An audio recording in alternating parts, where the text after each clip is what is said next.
We are live.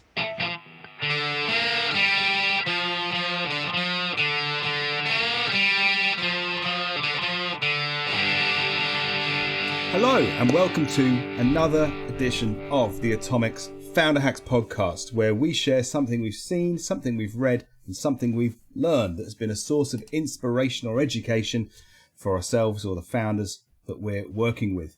I'd like to offer a massive welcome to Mr. Alex Moore. Hello, Ben. And an equally momentous welcome to Mr. Anthony Enright. Hello, Ben. Hello, Alex. Hello, both of you. So, I think this week it is for me to kick us off, which is great because it means I just keep talking, which is unusual. Do you like that, Ben? Do you like that? I do like that, yeah. I just want to keep going. I didn't notice. I have to know anything about. But listen, chaps, so this week I've seen something. It was an experience of my own, which I just thought was really quite interesting. And I guess you could call it, this week I got the best reference I've ever got for any sort of appointment or business relationship I've ever been pursuing. And what this was, it was actually someone who's going to be an advisor to a firm that I'm involved in.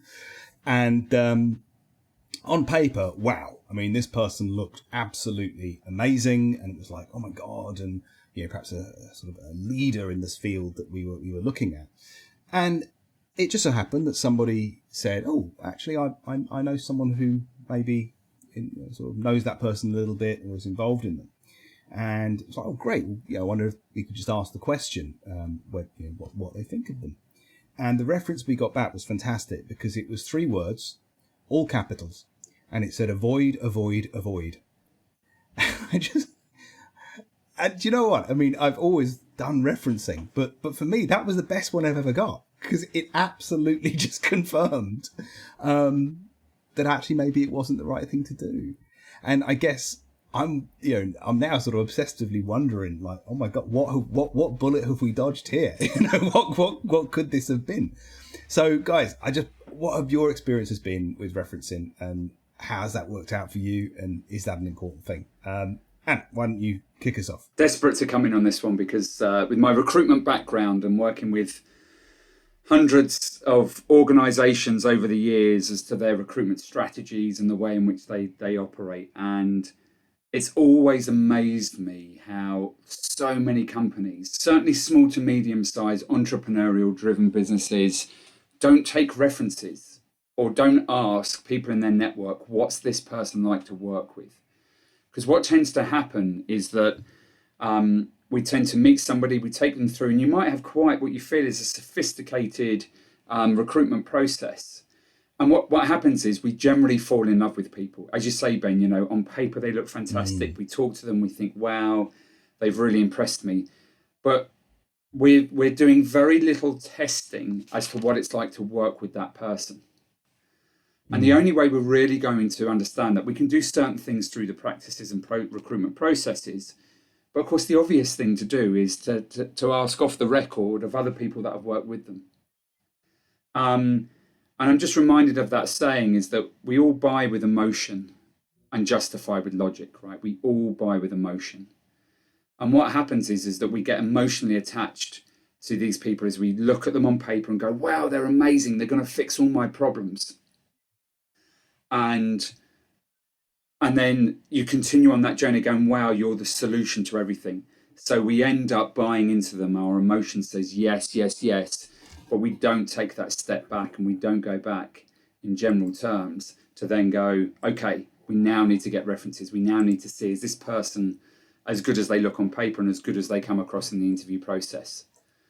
And so for me, I think it's fantastic. I love it. The best 3 words ever: avoid, avoid, avoid. You think how costly it is when you hire somebody or when you partner with somebody who's toxic to the business or just doesn't connect with you as a business, doesn't share your values, how much time, energy, and money you spend on that person. So for me, I'm just like, use the network. LinkedIn's such a great tool for that now.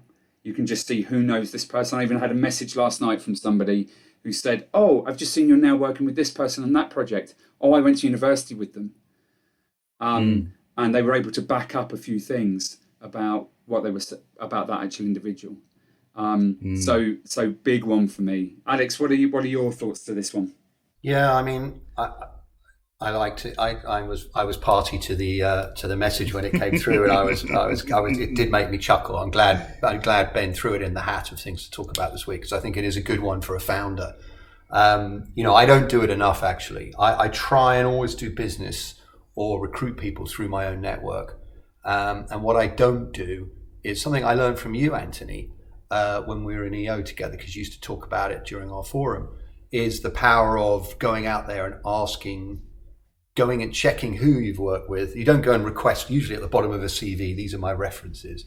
I liked your methodology of, screw that, we're going to go and find where you worked and just randomly call people. And I thought that's a really useful thing as a founder, to just double check your instinct, your own network recommendation. You go outside your little circle and then randomly ask somebody what they think of them. And I think it's very, very, very, very good. And I intend to do more of this going forward. So it's just off the record references, and best practice would state that what you do when you begin investigating somebody, this is slightly different, this example, because this was just a potential partnership, wasn't it, where you were going to reach out to them, but actually you stopped because you did it first, which is even better. But generally, if you're working with a candidate through that process, best practice would be to tell them that's what you're going to do.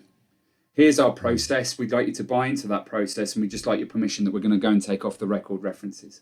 Because what also happens then is, if they know that you're going to be going to their old workplaces, obviously not where they currently work, if they're still in employment and haven't told them that they're looking to leave, but by doing that, my experience is they're far more honest in the recruitment process. So when you say to them, when I go to this company and ask them what you would like to work with, or what you would like in this role, what are they going to say? It gets them really thinking about the perception, their perception within that organisation. So it has more than one benefit, but ultimately huge cost saving. Dodging the bullet is absolutely right. Boy, oh boy, do you dodge the bullet.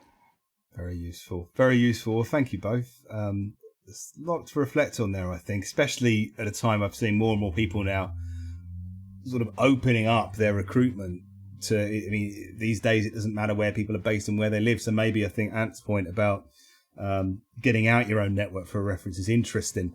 Alongside potentially, if there is a connection in your network, use it. But if there's not, you can still get that completely open, honest account, which I think is really interesting. But let's move on. We always want to press forwards. So I think, Alex, you've read something this week that you'd like to share. I did read it. I thought it really made me. It's one of those passages of text, actually, that just sort of stop. Occasionally, I come across it. Sort of stops me in my tracks and really makes me think, and really, really profound. So this was all about. I've called this little section I read this week, "The Dragonfly's Eye." And I'll give you a little background, and then maybe I'll try and paraphrase it rather than read it to you. But it was Saipin and I, my wife and I, invested in a university when we sold the business called the London Interdisciplinary School. It's a great new way of looking at education. They're rethinking the way a university education is conducted, and it's all about this interdisciplinary learning approach, where you take a topic and you dissect it and you look at all the different angles of it. So there might be a economical point of view, there might be a mathematical point of view, there might be a science point of view. And you by using this multidisciplinary approach of analysing a topic, it gives you a better insight into it. That's the sort of essence of it. And I thought that's a bit like running a business. When you set up your own business, you've got to be a bit of an accountant, you've got to be a bit of an HR expert, you've got to be we've got to be good at sales, especially when you're building a business and scaling it, from you or, with one other. And this Dragonfly's Eye bit was, I just thought it was a very clever way of describing this interdisciplinary approach through the metaphor of the dragonfly's eye. So I'm sure you know this. I'm sure all the people listening to this know it. Dragonflies have compound eyes made up of thousands of smaller eyes. Did you know that, Anthony? Did you know that? I didn't know that. Ben, Every day's a school day. Every day's a school day. Yeah, so they have thousands of smaller eyes, okay, and each of these smaller eyes sees only a tiny part of the whole, but together they give a far richer representation of reality. They see the world at 200 frames per second, while humans are confined to a measly 60. And I just thought, now that is interesting. That is interesting. So, guys, I'm going to chuck this one over to you as founders of businesses. What's the power of being interdisciplinary? Ben, go for it. Yeah, I can relate to it completely. I think, I suppose one of the things that came up for me as you shared this, Alex, was certainly when you look at how people make businesses these days and how bigger businesses make themselves, they're constantly seeking specialism. They're constantly seeking people who are deep specialists in a very narrow field of what they do. And I was kind of thoughtful that actually it really is only amongst perhaps people who found their own businesses that suddenly you have this need to not be a deep specialist, but to have breadth. Because as you say, you've got to be the accountant, you've got to be the salesperson, you've got to be the operations manager, all from day one. And depending on the nature of your business, you might have a whole other load of stuff to deal with as well. So this notion of praising or celebrating the interdisciplinary approach and the power of it, I think is very resonant for founders. It's almost like a level of permission. It's okay. You can have breadth of knowledge as well as depth, and breadth is useful, deployed in the right way. Knowing a little bit about a lot of things actually can be a very useful way if you are the person who needs to make those big judgments and calls sat across everything. I think it also reminds me, of course, that perhaps as businesses then do grow, of course, what a lot of founders do is you then go and get the specialists. I mean, I love the metaphor that growing a business, there's only really one job, which is to find someone better than you at every task that needs to be completed, which I completely relate to. That's a great way of thinking about it. And I think some founders I've seen get stuck at that point and going, oh, so what's my job then? What's my job? I've got specialists doing it all. And actually, there's still that person who pulls it all together. And it's that phrase I know I shared with you recently, which made us chuckle, which was often at that point, your job becomes knitting the fog. All this mist between these people who are so specialist and brilliant in their respective areas. But actually, your job is to knit all that confusion together so they can all see the same fabric and the same cloth and be working in the same direction. And it's perhaps why I think, I see a lot of founders who've been successful. Yeah, they do have that breadth and that ability to kind of look through different lenses at every problem, even when they've got great specialists in their team. So, yeah, it made a lot of sense to me. Made a lot of sense. Anthony, what do you reckon? This one's an interesting one for me because as soon as we start talking about academia, I get a cold shiver that goes down my spine. I had, in the latter years at school, I had a good experience, but not a good academic experience, more of a good social experience. And I believe that was always down to this real focus in on certain academic areas that I just wasn't very good at and didn't really connect to. Whereas this idea, from an academic perspective, with what this college university are doing, is to actually look at it as with that interdisciplinary approach. Don't you find that when you have a passion for one area, if there's a specific thing that you need to do that isn't necessarily in your sweet spot, it just is so much easier to do it and drive toward it because you've got such a passion for the overall project or overall end goal that you're seeking. So I love the fact of this interdisciplinary approach, certainly within academia. And looking at, I have two small boys at home and one is about to go off to secondary school next year. So I love this idea of that interdisciplinary approach and just agree with you fully on the fact that when you become a founder, when you start a new business, you have to cover everything. And that saying of jack of all trades, master of none, well, actually, I wonder if it's coming slightly full circle now. We've been so, and Ben, on your point, we've been so working towards specialist. Actually, I think there's a specialism in being a jack of all trades and being able to touch various things, especially when you're first starting a business. so that you can be in that position. And as you say, when you've got enough money and when you're growing and scaling, bring in the specialists. But there's nothing wrong with being a jack of all trades. I really believe that. Well, I think I get that. And I taking it right specifically into the challenges for founders. I think every business problem, you're going to have those different lenses. That you can look at the problem through the lens of a sales problem. You could look at it as a marketing problem. You could look at it as a financial problem, an operational problem. And actually putting it into the functional space is interesting. And it's that old adage, isn't it, that I have had people in my team in the past where, because all they've got is a hammer, every problem looks like a nail. because I'm a people specialist, every problem is only discussed in the terms of people. Well, it might not be a people problem. It might be an operational problem. But if you haven't got that voice as well, equally strong, or someone who appreciates it, you can end up just going around hammering everything with a hammer because it's all you've got. So I think it's really interesting. How would you wrap that up, Alex?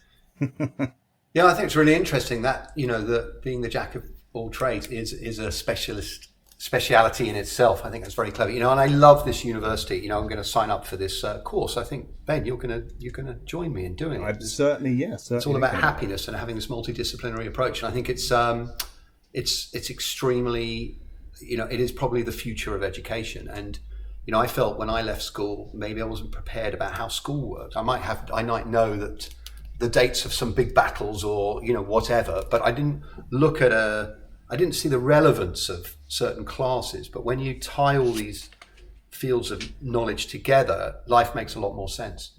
So I'm hoping to get quite a lot out of this course. Maybe I'll share some of the learnings on a future episode.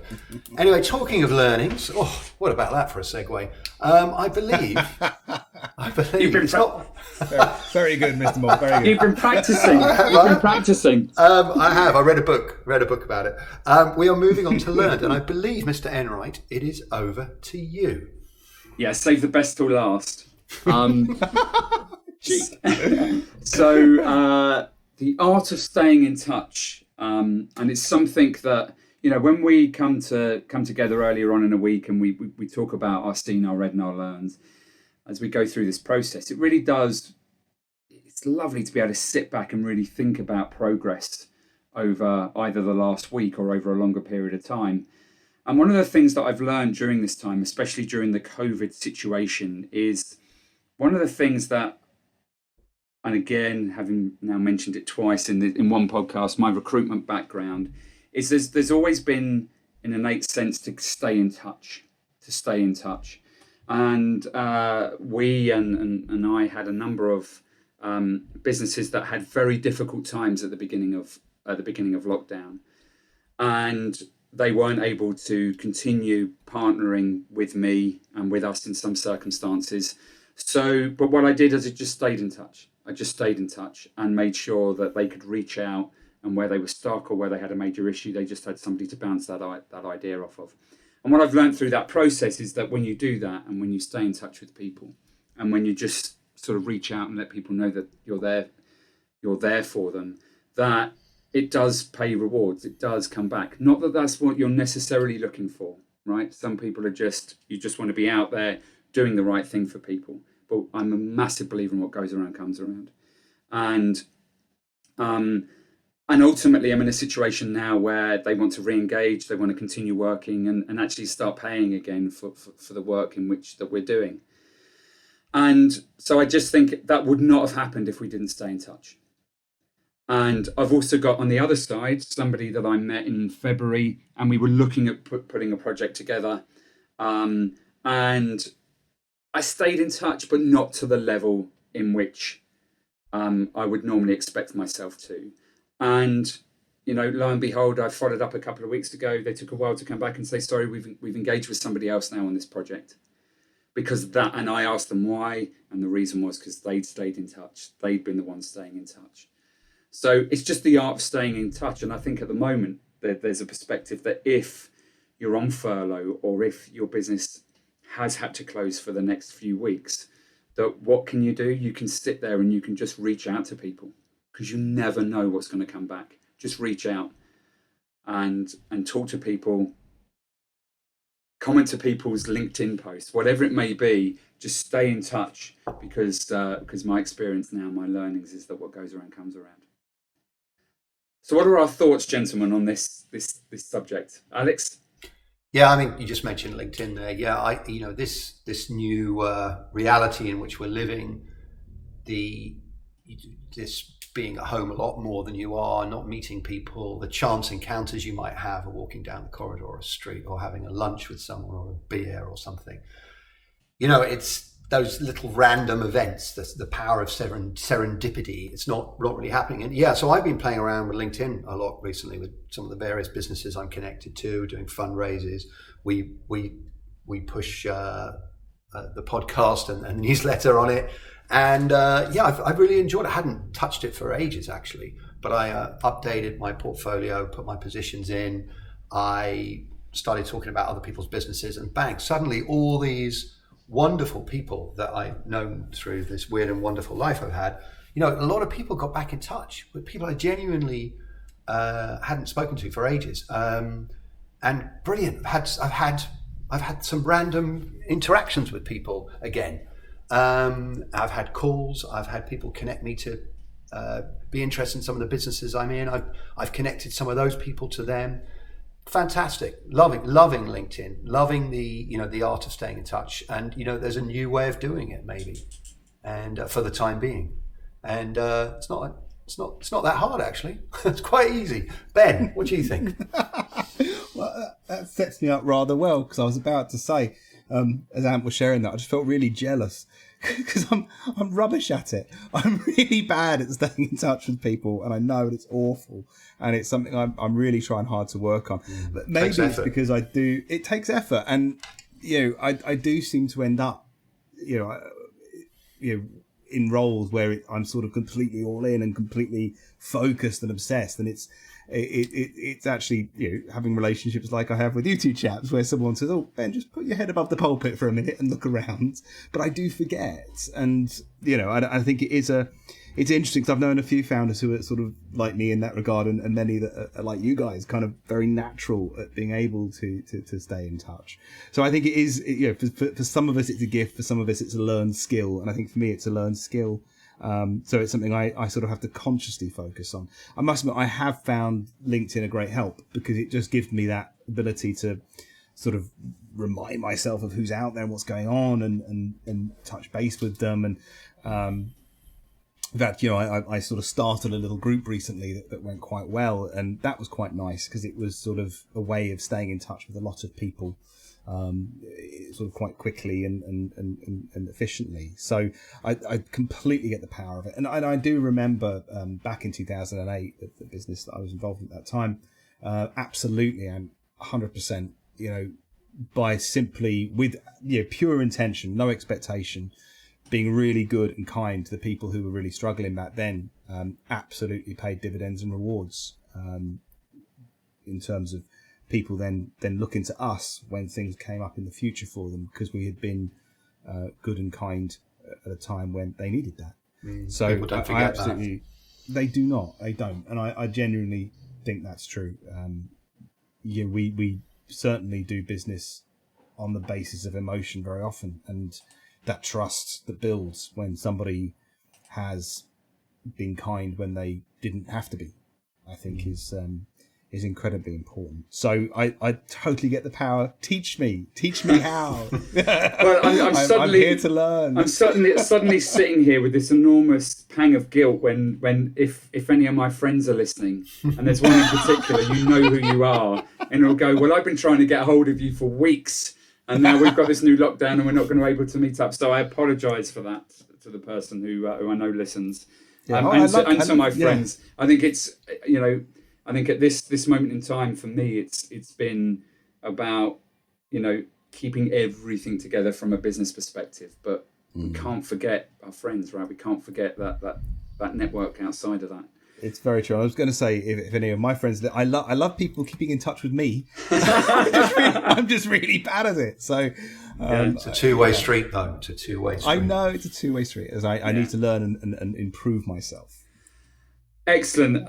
Always, I love all each of our sections, but always the learned one. I think always gives us a little bit more insight to us as individuals and the different way in which we handle certain things. And Ben, I love the pure intention, no expectation.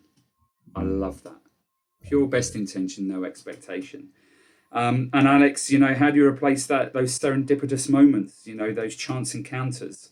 Well, because there's a lot of organizations out there that, the honeymoon period of virtual working is now at an end. So how do you make that?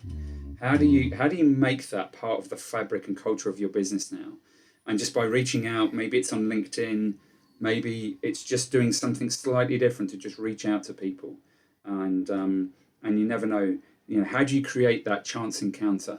And just by sharing something different on LinkedIn, or maybe even I've seen on Facebook recently, people just saying, I'm here if you want to chat. Anybody I'm connected to, just reach out and seeing what comes of that. So very good. Really good. Well, on that note, gentlemen, I believe we are kind of at time. So let's summarize. Can you work through your network and without it to dodge bullets? And maybe you'll get a reference as good as avoid to help you not make a terrible mistake. Can we as founders channel that notion of the dragonfly's eye and bring an interdisciplinary approach? And remember that in itself is important and valuable even as businesses grow. And finally, can we stay in touch and leverage the power of that, even if we're not very good at it and need our friends to teach us how to be better? So it remains to say an enormous thank you, of course. Well, we've got to be honest, Yeah. It remains to say a huge thank you once again to Mr. Anthony Enright. Thank you, Ben. Thank you, Alex. And to Mr. Alex Moore. Thanks, guys, and thanks for listening.